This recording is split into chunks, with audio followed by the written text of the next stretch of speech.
हम प्रभु परमेश्वर को धन्यवाद देंगे आज की सुंदर सुबह के लिए कि परमेश्वर ने आज की सुंदर सुबह हमें दी है कि हम परमेश्वर के चरणों में आकर उसकी महिमा कर सकें, उसके नाम को धन्य कह सकें इस नए सप्ताह के लिए। और आज सोमवार का दिन है। मैं आप सभी का आज के दिन में स्वागत और वेलकम करना चाहूँगा कि आप हमारे साथ इस YouTube चैनल पर जुड़े हैं।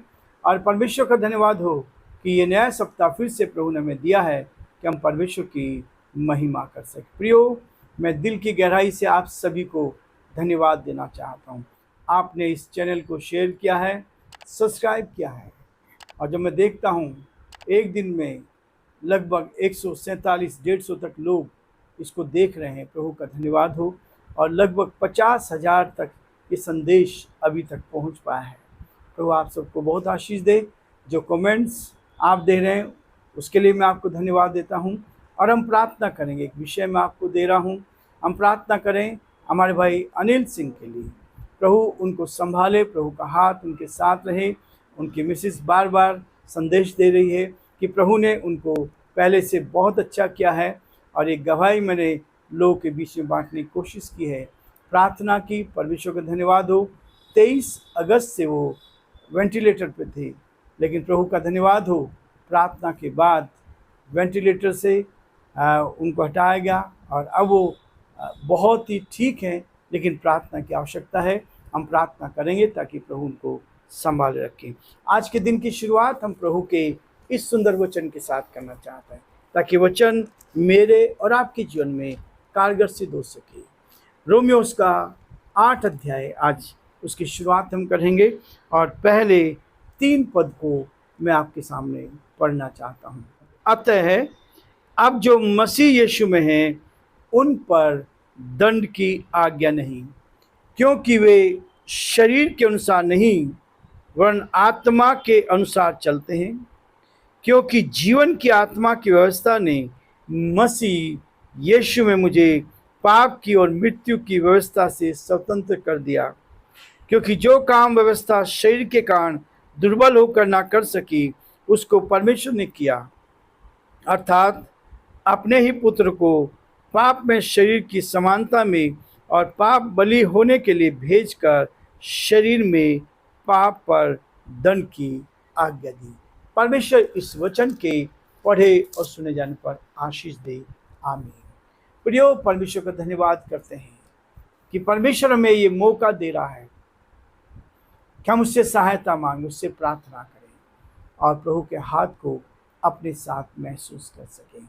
हम दुआ करेंगे ताकि प्रभु की आशीष हमें मिले और प्रभु का हाथ हम सब पर, हमारे देश पर, हमारे प्रदेश पर बना रहे। जीवते और सच्चे विश्वास के योग्य परमेश्वर, हम बड़े आदर के साथ, दीनता, नम्रता के साथ आप जैसे महान परमेश्वर के चरणों में झुके हैं। हम आपको धन्यवाद देते हैं, आपकी स्तुति करते हैं। प्रभु जी, आप हमारे महान प्रभु, दयालु पिता, विश्वास के योग्य परमेश्वर, अद्भुत युक्ति करने वाले प्राकरणिक परमेश्वर, हम आपकी तारीफ करते हैं। हम आपके नाम को सराहते हैं प्रभु जी, क्योंकि आप इसके योग्य परमेश्वर हैं। धन्यवाद हो प्रभु इस नए सप्ताह के लिए, आज के इस दिन के लिए। सोमवार का दिन आपने में दिया है, इस सप्ताह की शुरुआत करें। आज के दिन की शुरुआत हम आपके वचन के साथ कर सके, इसके लिए हम आपको धन्यवाद देते हैं और यही प्रार्थना करते हैं, दिन भर हम सबको संभाल।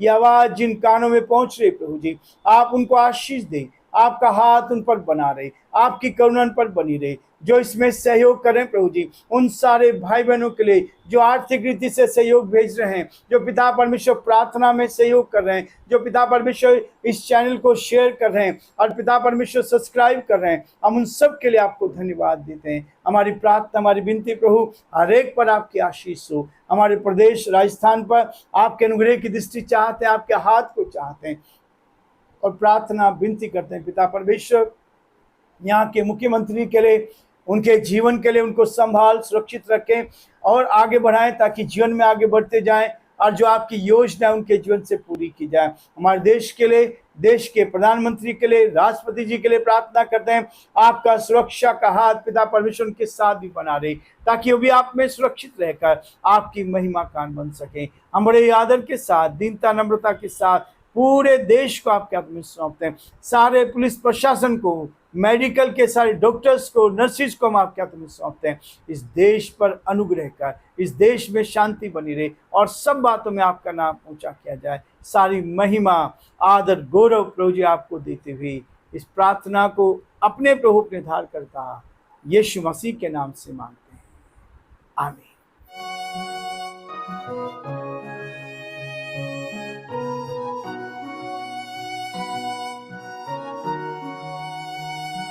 कलवरी के पास खड़ा हो, खून की धारा देखता जा,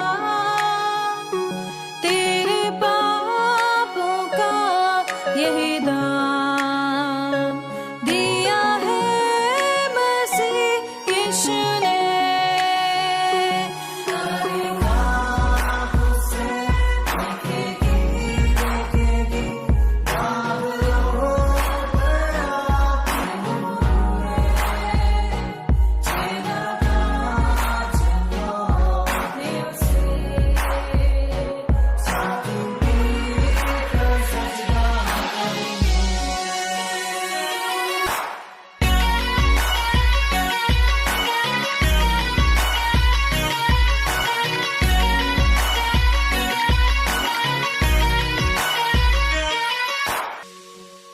ये हुआ सब तेरे लिए, तूने भी उसे छेड़ा था,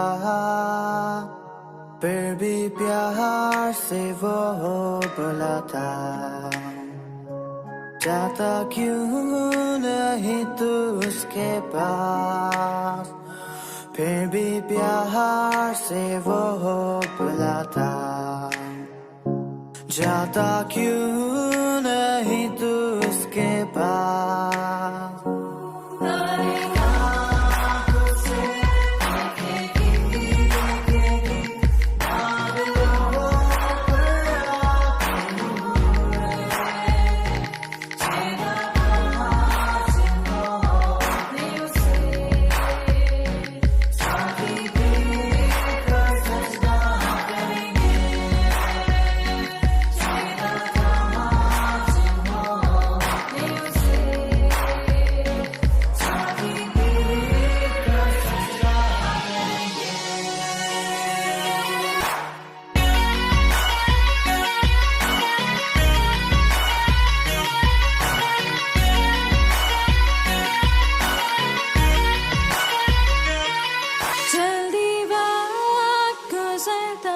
चाहता है, रात अंधेरी आती है,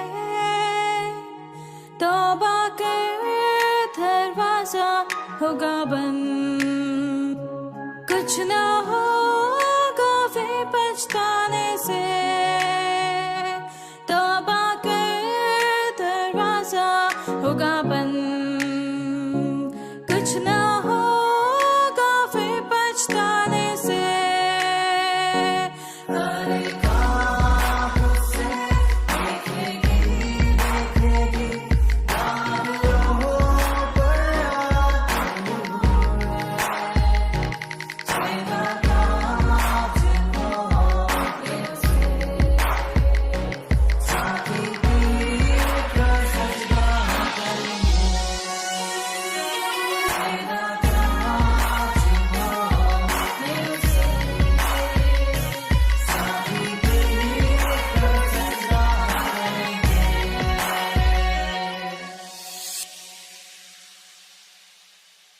प्रियो, आज हम रोमियो के 8 अध्याय का आरंभ कर रहे हैं।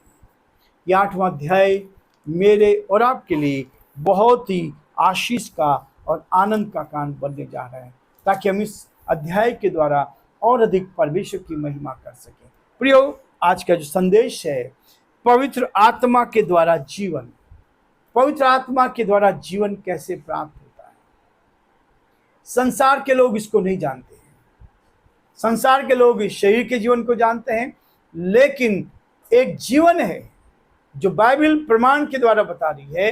जब परमेश्वर ने इस संसार को बनाया और जब आदमी को बनाया, मिट्टी का पुतला जब बनाया गया, तो उसके अंदर अपनी आत्मा डाली। और ये शरीर जो चल रहा है उसी आत्मा से चल रहा है। इसलिए कहता है वो पवित्र आत्मा के द्वारा जीवन, हमें पवित्र आत्मा जीवन देती है। जिस दिन ये आत्मा निकल जाती है उस दिन जीवन समाप्त हो जाता है। ये मिट्टी का बर्तन मिट्टी रह जाता है और फिर इसको जला देते हैं, दफना देते हैं। और ऐसा कहा जाता है पक्षियों का, जानवरों का शरीर काम आता मरने के बाद, लेकिन मनुष्य का शरीर किसी काम का नहीं। और इसलिए जैसे ही आत्मा निकलती, जब तक आत्मा है तब तक ये शरीर बहुत बहुमूल्य है। इस शरीर के लिए हम बहुत कुछ करते हैं और इस शरीर के द्वारा हम बड़े बड़े काम भी कर सकते हैं। लेकिन प्रियो, जिस दिन ये आत्मा निकल जाती है उस दिन क्या होता है? सब कुछ समाप्त हो जाता है, मिट्टी बन जाता है, लोग दफना देते हैं, जला देते हैं और फिर वापस वो व्यक्ति नहीं आता। लेकिन यहाँ बाइबल कहती है, अतः अब जो मसीह यीशु में है, मसीह यीशु में होने का मतलब क्या है? अतः यदि कोई, अब जो मसीह यीशु में है, इस समय की बात कर रहा है, यदि कोई मसीह में है तो क्या कहता है? उन पर दंड की आज्ञा नहीं, उन पर दंड की आज्ञा नहीं। प्रियो, यही है भेद पवित्र आत्मा का। यही है वो भेद जो संसार नहीं समझता। संसार में कहीं भी ये चीज नहीं मिलेगी। परमेश्वर का वचन कहता है कि ये भेद है प्रियो, ऐसा भेद है। अतः अब जो मसीह यीशु में है, में का मतलब है उसके अंदर है। में का मतलब है जिस दिन मेरे गुनाह माफ हुए उस दिन यीशु मसीह मेरे अंदर आ गया। वो पवित्र आत्मा मेरे अंदर आ गई। जो पवित्र आत्मा इस संसार में आई और वो पवित्र आत्मा लोगों ने वो इस मनुष्य के रूप में वो रूप धारण किया, इस संसार में रहा और केवल 33.5 वर्ष तक इस संसार में जीवन जिया। और केवल 30 से लेकर जब वो 30 साल का जवान हुआ और 3.5 साल में ही 3.5 साल की सेवकाई यीशु मसीह ने किए। और आज दुनिया के 95% लोग उसको जानते हैं। 3.5 साल, एक साधारण व्यक्ति जिसने इस पृथ्वी पर आके कोई बड़ा काम नहीं, साधारण काम किया, किसी बड़े विश्वविद्यालय में नहीं पढ़ा, किसी बड़े घर में पैदा नहीं हुआ, कोई ऐसी इमारत नहीं बनाई, कोई ऐसा काम नहीं किया, केवल साधारण का जो लोगों की सेवा की, गरीबों की मदद करी, अंधों को आंखें दी, रोगियों को छुआ, बीमारों को, दुष्टात्माओं को निकाला। एक साधारण व्यक्ति साधारण घर में साधारण चरनी में पैदा हुआ, उस व्यक्ति को आज दुनिया के 95% लोग जानते हैं, आदर भी करते हैं। यह है वो साधारण व्यक्ति। वो कहता है यदि अब जो मसीह यीशु में है, प्रियो, जो मसीह यीशु में है उन पर दंड की आज्ञा नहीं होगी। इस आत्मा का लेखा लिया जाएगा। इस शरीर में रहते हुए आत्मा जो भी काम कर रही है, जब हम दूषित रहते हैं, गुनाह हम करते हैं, पाप हम करते हैं, चोरी हम करते हैं, बेईमानी हम करते हैं, रिश्वत हम लेते और देते हैं, तब ये क्या होता है? ये हमारे लिए आशीष नहीं, लेकिन क्या होता है? दंड का कारण बनती है। इसलिए वो कहता है अतः अब जो मसीह यीशु में है उन पर दंड की आज्ञा नहीं, क्योंकि वे शरीर के अनुसार नहीं वरन आत्मा के अनुसार चलते हैं। जिसका जीवन बदल गया, अब वो ईश्वर की आत्मा से पूछते हैं, ईश्वर हमें बताता है, ईश्वर हमारा मार्गदर्शन करता है। वो अब शरीर के अनुसार नहीं, ये शरीर की अभिलाषाओं को पूरा करने के लिए नहीं, इस शरीर को क्या करना है? अलग करने के लिए। अलग का मतलब होता है कि शरीर की अभिलाषा का मतलब बेईमानी, झूठ, लालच, ये सब चीजें जीवन से अलग हो जाती है। इसलिए प्रियो कहता है उन पर दंड की आज्ञा नहीं होती। आपका न्याय होगा। इसी समय आपको निश्चय हो जाता है कि आपके पाप क्षमा हो गए हैं और आप स्वर्गीय राज्य में प्रवेश कर चुके हैं। स्वर्गीय राज्य में प्रवेश कर चुके हैं। प्रियो, यही है मेरे और आपके लिए, यही है मेरे आपके लिए महत्वपूर्ण बात। और जब आप इस चीज को रखते हैं तो परमेश्वर कहता है उन पर दंड की आज्ञा नहीं होगी। अब न्याय जब होगा आप किसके साथ होंगे? आप स्वर्ग के वारिस बनेंगे। उस नरक की आग में नहीं, वेतरनी नदी में नहीं, उस आग की नदी में नहीं डाले जाएंगे, लेकिन कहाँ डाले जाएंगे? स्वर्ग स्थानों पर आपका स्थान होगा। आप आनंद के साथ जीवन के महत्वपूर्ण समय वहां बिताएंगे। इसलिए वो कहता है उन पर दंड की आज्ञा नहीं होती। आज हम ये रुकेंगे, प्रभु हमारी सहायता करें ताकि हम समझ पाए कि आत्मा क्या कह रही है। आत्मा के अनुसार जो चलता है वो बुराई से बचा रहता है। आत्मा के अनुसार जो चलता है बुराई उससे दूर भागती है। इसलिए प्रियो, प्रभु हमारी सहायता करें। आज हम रुकेंगे और कल फिर से नए पद को लेकर उस पर विचार हम करेंगे। प्रभु आप सबको बहुत ही आशीष दे और परमेश्वर का हाथ आप सब पर